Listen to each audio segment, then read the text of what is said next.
Bonsoir à tous. L'année 2016 devrait être la plus chaude jamais enregistrée sur la planète. Mois après mois, les relevés de température battent des records. La situation est particulièrement préoccupante dans l'Arctique.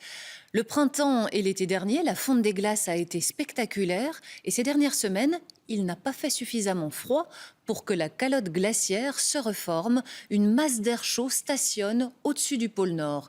Les explications de Lucie Dendoven et Aurélie Fogli. Regardez ces images de la NASA. Elles montrent la fonte de la banquise arctique entre la fin mars et mi-août. Cette année, elle a connu des records. Fin septembre, les glaces se sont un moment reformées. Mais depuis, plus rien. De l'air qui vient des régions plus chaudes est passé dans le bassin arctique. Et donc, actuellement, on a des températures en Arctique qui sont 20 degrés. Ça, c'est quand même assez beaucoup, supérieur à la normale. Si la banquise ne se reforme pas, c'est en fait à cause du vortex polaire.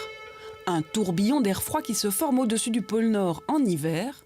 En ce moment, ce vortex est faible, se déforme et laisse passer de l'air chaud. Ces méandres sont assez accentués actuellement, qui ont fait que de l'air chaud a pénétré très loin dans le bassin arctique.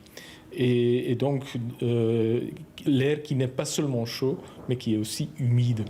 Autre phénomène, le vortex peut aussi se déplacer, apportant ses vents polaires sur le continent, comme au cours de l'hiver 2015 aux USA. Cet épisode climatique-là n'est pas neuf. Par contre, une calotte polaire qui ne se reforme pas, c'est du jamais vu. C'est un phénomène inédit, je pense, et comme la plupart de l'ensemble des phénomènes inédits qui, en se construisant l'un avec l'autre, nous donnent une certitude de plus en plus importante sur le réchauffement effectif du climat. Un réchauffement climatique aux conséquences toujours plus inquiétantes.